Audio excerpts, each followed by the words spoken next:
Olá, meus irmãos e irmãs, sejam bem-vindos nesse momento da reflexão da palavra. Nós estamos chegando ao final de uma série de mensagens que é o maior amor de todos os tempos.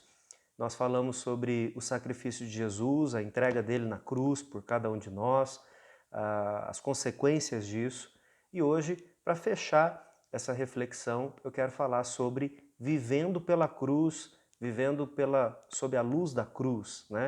Como que nós, depois de entender o sacrifício de Jesus, o compromisso dele, a entrega, aquilo que ele realizou para a nossa vida com relação ao Pai, o que isso implica, né, na nossa vida? Como que a gente vai viver a partir disso que Jesus fez? Eu gostaria que você abrisse sua Bíblia, Romanos 12. Eu vou fazer a leitura do capítulo 12 todo de Romanos, é um texto muito conhecido, muito bonito, e nós vamos então refletir sobre ele. Diz assim: Rogo-vos, pois, irmãos, pelas misericórdias de Deus, que apresenteis o vosso corpo por sacrifício vivo, santo e agradável a Deus, que é o vosso culto racional. E não vos conformeis com este século, mas transformai-vos pela renovação da vossa mente, para que experimenteis qual seja a boa, agradável e perfeita vontade de Deus. Porque pela graça que me foi dada, digo a cada um dentre vós que não pense de si mesmo além do que convém. Antes, pense com moderação, segundo a medida da fé que Deus repartiu a cada um. Porque assim como um só corpo temos muitos membros, mas nem todos os membros têm a mesma função. Assim também nós, conquanto muitos somos um só corpo em Cristo e membros uns dos outros. Tendo, porém, diferentes dons, segundo a graça que nos foi dada. Se profecia, seja segundo a proporção da fé; se ministério, dediquemo-nos ao ministério. Ou o que ensina, esmere-se no fazê-lo. Ou o que exorta, faça com dedicação. Ou o que contribui com liberalidade. O que preside com diligência. Quem exerce misericórdia com alegria. O amor seja sem hipocrisia. Detestai o mal, apegando-vos ao bem. Amai-vos cordialmente uns aos outros com amor fraternal, preferindo-vos em honra uns aos outros. No zelo, não sejais remissos, sede fervorosos de espírito, servindo ao Senhor. Regozijai-vos na esperança, sede pacientes na tribulação, na oração perseverantes. Compartilhai as necessidades dos santos, praticai a hospitalidade. Abençoai os que vos perseguem, abençoai e não amaldiçoai. Alegrai-vos com os que se alegram e chorai com os que choram. Tende o mesmo sentimento uns para com os outros, em lugar de serdes orgulhosos. Condescendei com o que é humilde, não sejais sábio aos vossos próprios olhos. Não torneis a ninguém mal por mal, esforçai-vos por viver o bem perante todos os homens. Se possível, quanto depender de vós, tende paz com todos os homens. Não vos vingueis a vós mesmos, amados, mas dai lugar à ira, porque está escrito: a mim pertence a vingança, eu retribuirei, diz o Senhor. Pelo contrário, se o teu inimigo tiver fome, dá-lhe de comer, se tiver sede, dá-lhe de beber, porque fazendo isso, amontoarás brasas vivas sobre a sua cabeça. Não te deixes vencer o mal, mas vence o mal com o bem. Amém? Irmãos, quando nós falamos sobre viver sobre a cruz, na verdade, eu me lembro de uma referência, né, quando aqueles refugiados da Síria, né, e estavam saindo de lá, fugindo em navios e uma série de coisas, e eles chegavam em outros países e então os cientistas políticos, né, geopolíticos, eles falavam a respeito de uma crise que acontecia com os refugiados, porque acontece ali um movimento de um amor repartido, né, vou colocar nesses termos. O amor pela sua terra, ainda que a política do lugar onde você estava fosse massacrante, fosse escravizadora, mas aquele é o seu lugar de origem, né? Então existia ali uma saudade. Talvez isso aconteça com a gente quando nós somos de outras regiões do país, né? Então você é lá de Minas Gerais, mas mora aqui no estado de São Paulo, e você tem uma saudade daquele lugar, você tem um carinho por aquele lugar, e muitas vezes a gente faz até amizade com as pessoas por conta disso, né? Então você está na fila do banco, começa a ouvir alguém falar que é de tal lugar e você acaba se aproximando e conta histórias e é perigoso até descobrir que é parente, né? Mas existe um segundo aspecto do refugiado, que é o de um novo amor, né? Que é o amor pelo país que o acolhe, que cuida dele, que abre as portas para que ele continue a sua vida, né? Então, esses cientistas políticos, eles diziam que essas pessoas elas iam passar sempre por um conflito, um estresse, eu diria assim, que é a saudade da sua terra, o amor pela sua terra e a nova paixão, o novo amor por esse novo lugar. Eu me recordei disso quando eu pensava sobre a mensagem de hoje, porque quando nós falamos sobre viver sobre a cruz, nós estamos falando sobre adotar um novo amor, né? Nós não somos mais, nós não podemos mais nos dar o prazer, nos dedicar exclusivamente àquilo que era o nosso amor. Então, assim, nós crescemos, nascemos, pensamos no modo como o mundo é.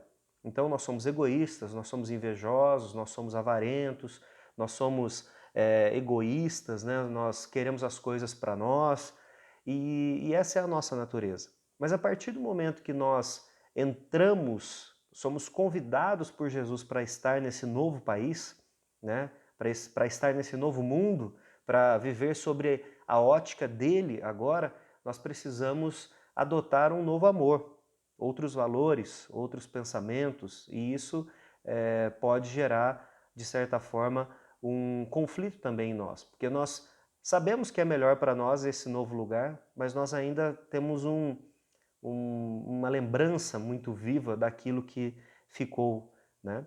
Então, quando nós vivemos sobre a luz da cruz, nós vivemos uma nova vida. Nós adotamos um novo modo de ser. E qual é esse modo de ser? Para a nossa caminhada aqui hoje, eu vou falar de três importantes decisões, importantes valores que nós precisamos assumir. O primeiro deles é que quando nós vivemos sobre a cruz, nós adotamos a comunidade como a nossa família, né? O modo normal de viver no mundo que nós estamos hoje, ainda que seja muito dito a respeito de uma igualdade entre pessoas, gêneros, etnias, classes sociais, ainda que isso seja massacrante sobre nós, a verdade é que nós continuamos, né, sendo guiados pelo egoísmo, né, pela pretensa de que o nosso povo, a nossa raça, a nossa religião, a nossa cidade é melhor do que as outras, né? Então você vai ver muita gente fazendo discursos, né, a respeito de sermos iguais, de agirmos iguais e tudo, mas na brincadeira do futebol ele continua falando que o argentino é estúpido, inferiorizando o argentino. E aí você pode falar, mas pastor, você está exagerando, porque é só a brincadeira do futebol. Irmãos, nas brincadeiras é que nós vemos muitas coisas reais, né? Um outro exemplo que eu posso dar aqui é quando se inferioriza, né, uma mulher na direção, né? Então, acontece alguma coisa no trânsito e por um relapso era uma mulher que dirigia. E aí alguém sempre tem aquela frase para dizer também, só podia ser mulher. Então, perceba que mesmo adotando esse discurso de que nós somos iguais e tudo mais, nas nossas brincadeiras nós continuamos sendo bem preconceituosos. Mas aqueles que vivem sob a luz da cruz, aqueles que adotam a Jesus como seu Senhor, eles vão adotar a comunidade e não mais o individualismo ou a individualidade, como você quiser chamar. E isso acontece quando nós somos inseridos, por exemplo, na comunidade de Jesus, né? Existem relatos de missionários onde o evangelho chega e chega de uma forma espetacular, maravilhosa, né? Não é o normal, mas Deus ele vai alcançando as pessoas. Mas o normal é que essa pessoa ela se converta através de alguém que prega o evangelho, ainda que seja uma única pessoa, mas ali é uma comunidade. Ali é uma parte do corpo de Cristo, né? Então, nós somos convertidos por Jesus e imediatamente nós somos inseridos em uma comunidade, porque é nessa comunidade que nós vamos crescer e viver. É mais ou menos, irmãos, o que acontece com um bebê. Se uma mulher tiver um bebê e deixar ele lá sozinho, talvez ele viva 24 horas, talvez um pouco mais, talvez um pouco menos, sozinho ele morre. Então, muita gente diz que se converteu ou que foi convertido, por exemplo, por um vídeo na internet. Se essa pessoa não procura uma comunidade, se essa pessoa não procura alguém, pelo menos uma pessoa para dizer, olha, eu ouvi a respeito de Jesus e eu entendi, essa pessoa em poucas horas ela morre também. Né? A nossa fé ela é para ser comunitária, a nossa fé ela não nunca ela é vivida sozinho. Né? Então, no texto que nós lemos, nós temos aqui algumas referências da necessidade que nós temos de viver. Olha só o verso 10, amai-vos cordialmente uns aos outros, com amor fraternal.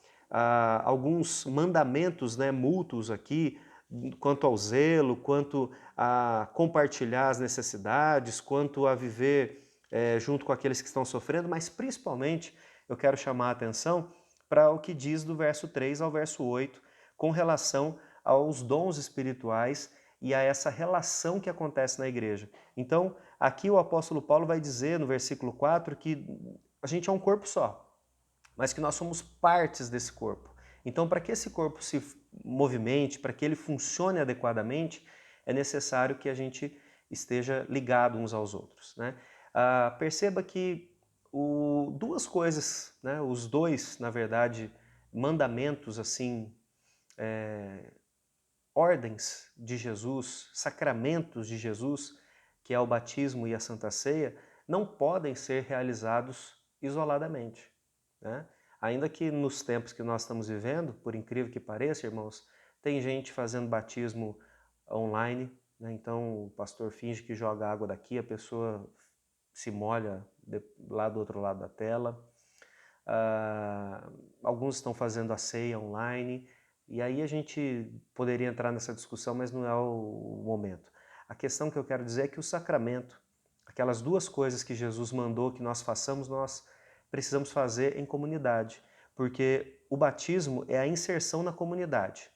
Então, a não ser que fosse um caso extraordinário de alguém lá no Oriente Médio que não pode ter a igreja chegando lá perto, mesmo assim ainda a gente teria uma série de reservas, o batismo precisa ser feito na comunidade porque é o acolhimento da comunidade. E a Santa Ceia é a permanência da comunidade em Cristo. Né? Essa mesa ela não é uma mesa pequena, a mesa do Senhor não é uma mesa individual com uma cadeira, a mesa do Senhor é uma mesa com várias cadeiras porque ali nós celebramos aquilo que Cristo fez não por mim, né? Mas por nós.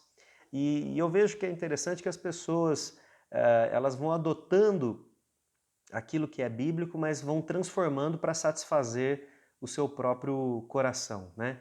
Então, nós temos a oração do Pai Nosso, por exemplo, onde Jesus diz, né, para nós orarmos dizendo para Deus nos livrar do mal, né? Ali no plural. Mas as pessoas colocam adesivos no seu carro, livra-me do mal, né? Então, eu quero pegar uma parte daquilo que é da comunidade e vou usar só para mim, para o meu benefício. Então, se o Senhor me abençoar sozinho, exclusivo, aí então tá tudo certo. Mas todas essas coisas elas servem para lembrar a gente que a gente é um povo, exatamente isso, né? Que a gente é um povo, né? Nós não somos só indivíduos vivendo a fé, certo? Então, a primeira coisa que acontece quando a gente passa a viver sobre a luz da cruz é que a nossa individualidade ela é dissolvida na comunidade. Né? Então, eu preciso da comunidade para adorar, eu preciso da comunidade para viver, eu preciso da comunidade para crescer. E veja que esse tempo de isolamento que nós estamos, o que tem feito conosco. Né? Já tenho conversado com algumas pessoas e isso não é um problema individual, mas assim, você vê que as pessoas elas estão fragilizadas. Por quê? Porque a comunidade ela nos fortalece. A nossa fé ela fica mais frágil quando nós estamos sozinhos. Ainda que a gente continue orando, lendo a Bíblia, ainda que a gente é crente de verdade, mas isso prejudica, isso traz peso, né, para a nossa espiritualidade. Então, quando a gente vive sobre a cruz, a gente vive sobre uma comunidade. A gente deixa de ser um indivíduo para passar a ser membro de uma comunidade, de uma família. Tá? dentro desse momento de comunidade, a gente vai experimentar a alegria da adoração, a alegria de apresentar a Deus um culto que lhe seja agradável, um culto que lhe seja inteligível, racional, né? Que nós façamos sabendo o que nós estamos fazendo, não apenas por emoção. Preciso dizer aqui que a emoção ela faz parte da nossa adoração. Essa ideia de que a gente pode excluir totalmente as nossas emoções, isso é impossível, né? Mas não é que nós só adoramos a Deus quando a gente está em êxtase espiritual. Não, a gente adora a Deus de uma maneira racional, de uma maneira relacional, né? E para que isso aconteça é necessário que a gente viva em comunidade, né? Então nós adoramos a Deus tanto quanto nós cantamos um hino, como quando nós estamos do lado de alguém que ora por nós, que nos abençoa, né? Uma segunda característica de pessoas que querem viver sobre a cruz é ter um juízo sóbrio a respeito de si mesmo, né? Então o versículo 3 diz: porque pela graça que me foi dada, digo a cada um dentre vós que não pense de si mesmo além do que convém. Antes, pense com moderação, segundo a medida da fé que Deus repartiu a cada um. E aí ele vai dar o exemplo do corpo, né? Que cada membro tem uma função e essa função abençoa o todo, né? Quando a gente fala sobre comunidade, e como eu já disse aqui, a gente tem que falar de uma quebra da nossa individualidade, do nosso egoísmo, né? Talvez individualidade seja uma palavra não adequada, mas egoísmo é mais adequado para falar, né, a respeito disso. Nós estamos falando sobre a necessidade de negar a nós mesmos, né? Então, a maneira como eu vivia, o meu primeiro amor, o amor pelo mundo, o amor que eu aprendi, é que eu sou especial. Eu mereço todas as coisas, né? Ainda mais se eu tive uma infância em que eu sofri, aí é que eu mereço mais ainda. Se eu passei por um casamento que me trouxe dores, aí eu mereço mais ainda. Se de repente eu tenho na minha família alguém com problema de saúde, isso coloca justificativas para que eu tenha mais prazer pessoal, particular, né? Você vê isso muito em gente, por exemplo, que vai abusar da comida, da bebida, do dinheiro, do sexo, né? Então é mais ou menos assim, já que eu trabalho tanto, eu mereço gastar isso, comprar isso, ainda que seja supérfluo, inútil, ainda que seja simplesmente para ter um prazer instantâneo, e eu sei que é instantâneo, né? Então se eu sou tão correto em outras coisas, eu posso me dar o direito de fazer essas coisas aqui. Inclusive, irmãos, esse é o gatilho do pecado, né? É o pensamento de que porque eu mereço, porque eu fiz por onde, então agora eu posso fazer errado, né? Então, se eu trabalho, se eu sou honesto em pagar minhas contas, então eu posso me dar o direito de beber, posso me dar o direito de comer demais, eu posso me dar o direito de olhar para uma mulher, de olhar para um homem, eu posso me dar o direito de fazer determinadas coisas. É esse o gatilho, né? É esse mecanismo que acontece no nosso cérebro para dizer assim, você pode. Só que quando eu estou vivendo a partir da luz de Cristo, esse gatilho ele precisa ser transformado, porque Jesus diz, e os evangelistas eles vão colocar isso de modo diferente, mas todos eles vão falar mais ou menos o que Marcos 8,34 diz, que é: se alguém quer vir após mim, a si mesmo se negue, tome a sua cruz e siga-me.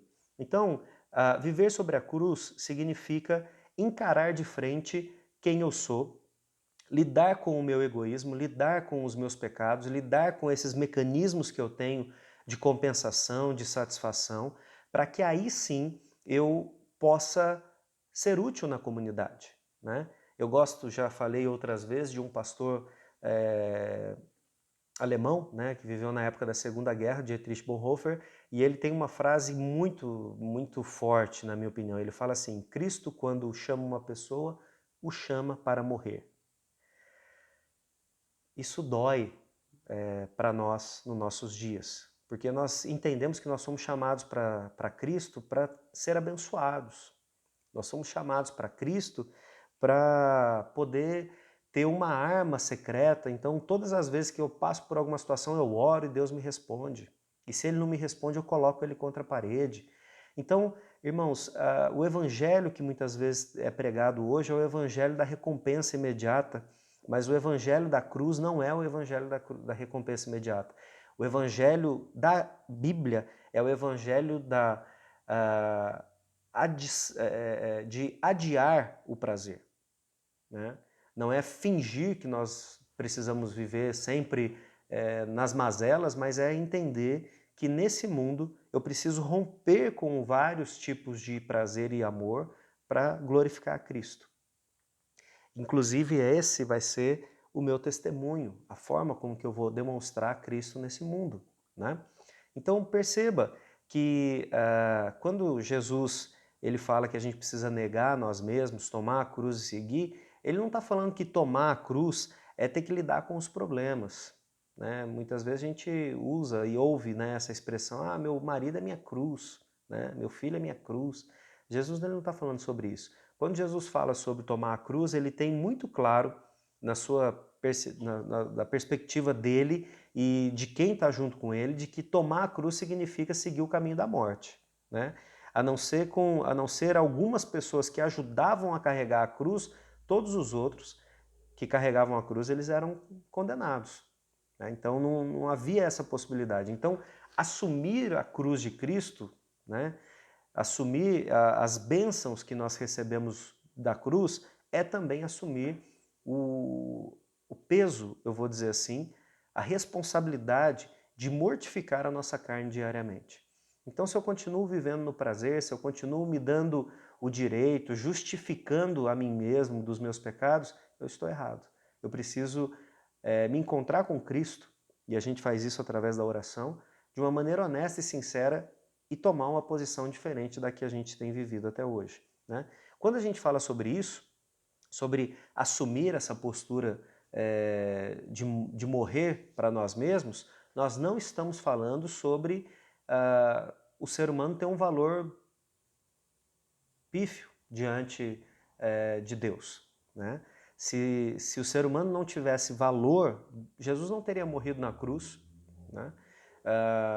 Mateus ali no Sermão do Monte não teria descrito que nós valemos, né, que nós temos muito mais valor do que a erva do campo, do que o passarinho, porque Deus ele providencia uma série de coisas para a nossa vida e a principal delas foi o sacrifício de Jesus. Então, entenda que não é ter o que é chamado de baixa autoestima, né? Então a gente ficar se depreciando, porque eu sou um desgraçado, eu sou um pecador, eu não mereço nada, meu marido também é assim, minha esposa é assim. Não é isso que está falando.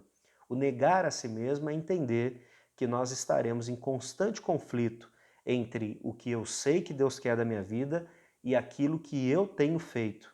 Então, lembra da história do início, né, que eu estava dizendo da pessoa que sai do seu país e vai para outro? Então, eu preciso adotar esses novos valores, né? Eu não posso continuar apegado a determinadas coisas lá atrás que hoje me fazem mal, né? Então, eu preciso adotar um novo conjunto de regras, de crenças, né? E isso a partir daquilo que Jesus faz.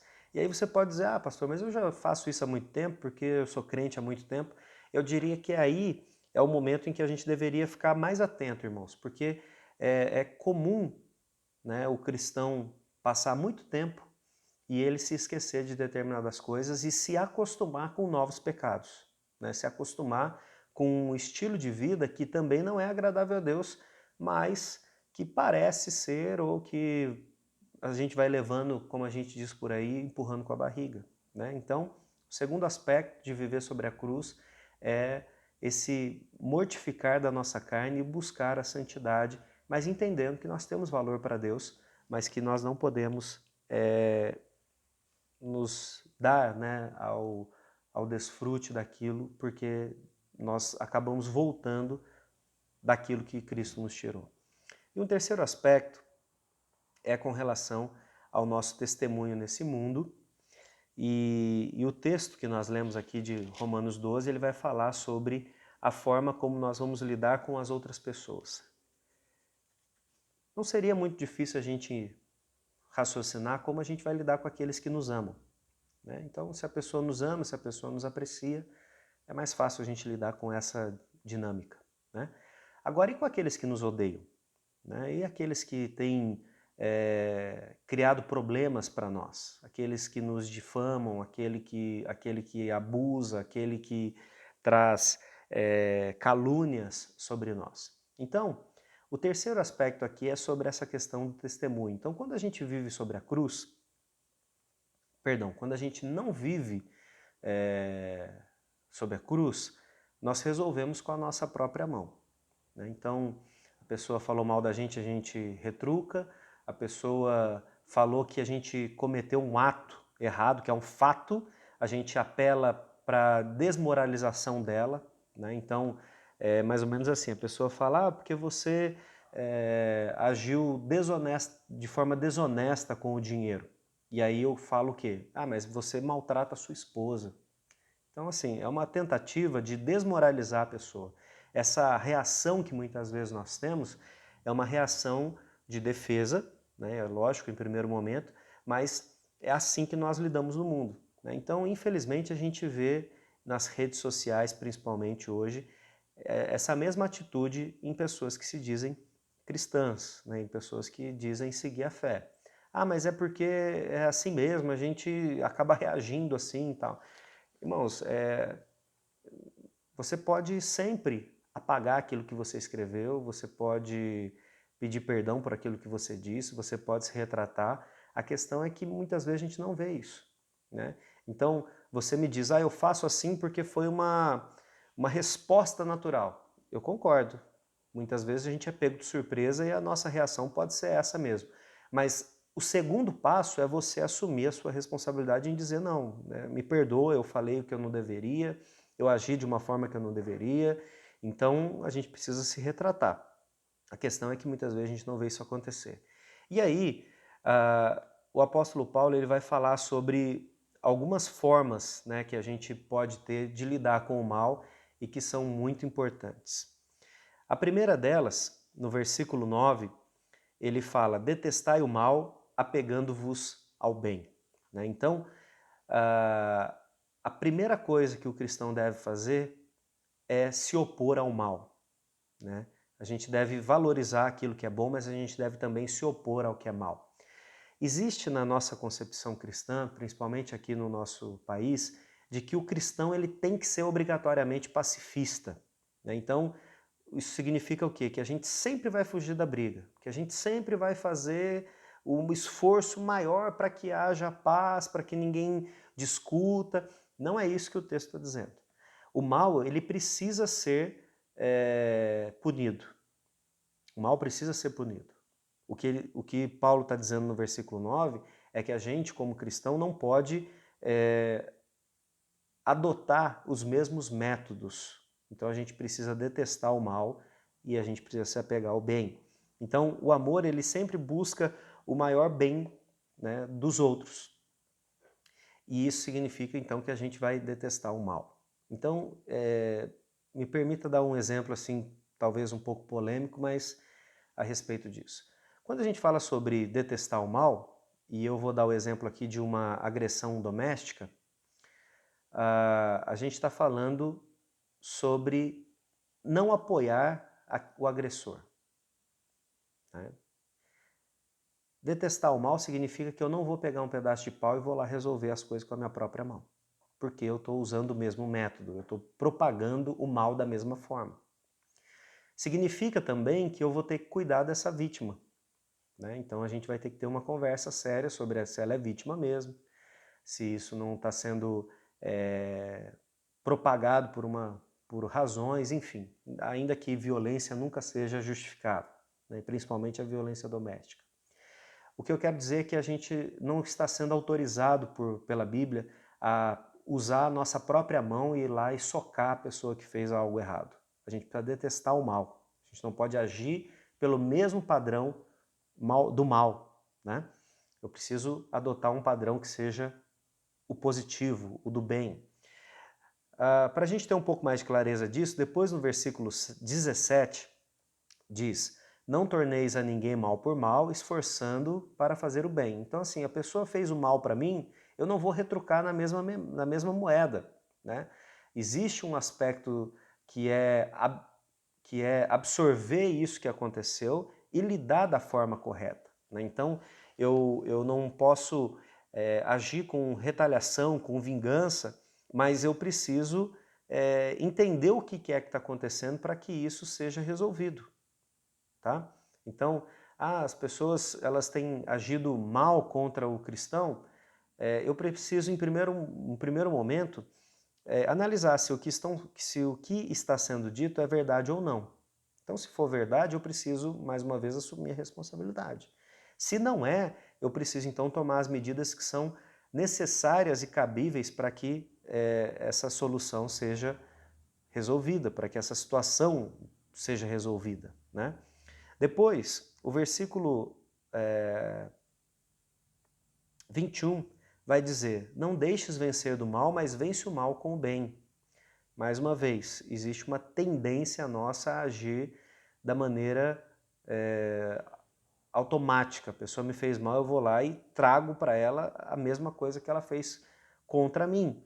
Então, o princípio bíblico é que a gente deve amar o nosso inimigo, a gente deve orar por ele, a gente deve fazer várias coisas, e uma expressão bíblica interessante, né, que é a do versículo 20, diz assim: amontoarás brasas vivas sobre a sua cabeça. A ideia aqui é que as nossas ações elas vão ser tão positivas, elas vão ser tão contrárias àquilo que a pessoa espera, porque quem agride acaba esperando uma ação violenta contra ela, mas a gente não precisa fazer isso dessa forma, e aí essas coisas elas pairam na cabeça da pessoa de uma forma que vai constrangendo ela a um arrependimento.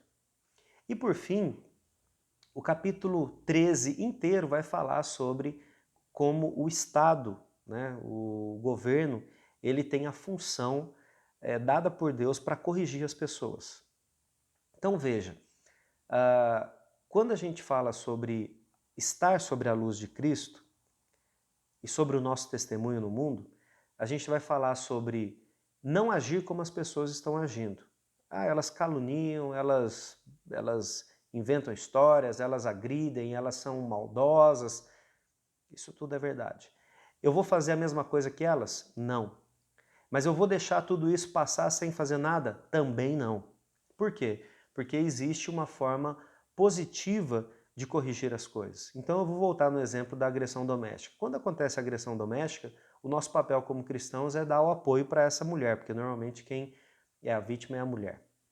Num segundo momento, a gente precisa orientá-la sobre os meios corretos que ela pode fazer para que esse momento de violência encerre. Muitas vezes é denunciando. E ao denunciar, eu aciono o que o capítulo 13 de Romanos está falando, que é o Estado. Mas aí o marido vai ser preso. Está na lei, né? Mas infelizmente é o que acontece. Mas e com o agressor? A gente não conversa? A gente pode tentar conversar. É mais difícil? É mais difícil. Pode haver restauração? A gente sempre acredita que pode haver restauração porque nós somos pecadores restaurados. Mas existem elementos muito firmes e contundentes para a gente saber se isso vai dar certo ou não. Então, essa ideia de que a gente faz vistas grossas para as coisas não é uma posição bíblica, meus irmãos. A nossa posição é de lidar com as coisas de frente, né? Então, existe o mal? Existe. Eu preciso fazer alguma coisa? Preciso fazer. Preciso fazer, né? No caso da violência doméstica aí, acho que muita gente conhece a história da Maria da Penha, né? Que acabou tendo o nome dela relacionado com a lei. Ela buscou justiça em todas as instâncias possíveis dentro do Brasil e não conseguiu. E foi através de um tribunal pan-americano, né, externo, que ela conseguiu que o agressor, né, o marido dela, acabasse sendo preso. A história dela é terrível, né? Ele tentou claramente matá-la 2 vezes, atirando nela e uma série de coisas. Então, veja, se não há justiça, a pessoa precisa continuar buscando justiça, né? E uma coisa que a gente precisa entender é que a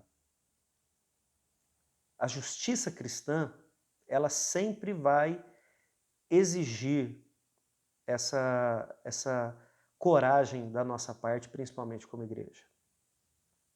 Dito isso, eu queria caminhar aqui por uma conclusão de que se nós queremos de fato viver sobre a cruz de Cristo, se nós queremos ter todas aquelas recompensas que nós falamos nas semanas anteriores, nós precisamos então viver em comunidade. Viver sobre a cruz é viver em comunidade. Essa ideia de que a gente pode viver a nossa fé isoladamente não é verdade, é mentira. Então a gente precisa romper com esse tipo de pensamento. No segundo momento, eu preciso ser honesto com relação a quem eu sou. Né? O mundo aí está dizendo que todo mundo é a última bolachinha do pacote. Todo mundo pode ser o melhor, todo mundo pode ficar rico, todo mundo pode ficar bonito, todo mundo pode ficar não sei o quê. Irmãos, a gente precisa ser honesto com relação às coisas, não para demérito nosso, não para depreciação nossa, mas para a gente reconhecer o nosso potencial. Então, eu posso ser qualquer coisa? Não, eu não posso ser qualquer coisa. Eu tenho que ser aquilo que Deus mandou eu ser. Né? Então, se Deus já me deu a função de, por exemplo, né, marido, pai e pastor, então é isso que eu tenho que me dedicar. Né? Ah, mas eu não posso ser o novo Billy Graham? Talvez não. Talvez não. Provavelmente não. Porque Deus resolveu usar aquele homem daquela forma. E isso não significa que eu preciso ser. Muitas vezes a gente está sendo consumido pela inveja, né? Pela ideia de que eu tenho que ser melhor do que o outro. E isso não é bíblico. Então, o que é bíblico é viver sobre a luz de Cristo, a luz da cruz, reconhecendo aquilo que Deus me deu e reconhecendo o meu papel nesse mundo. E por fim, viver sobre a luz de Cristo é testemunhar através do amor.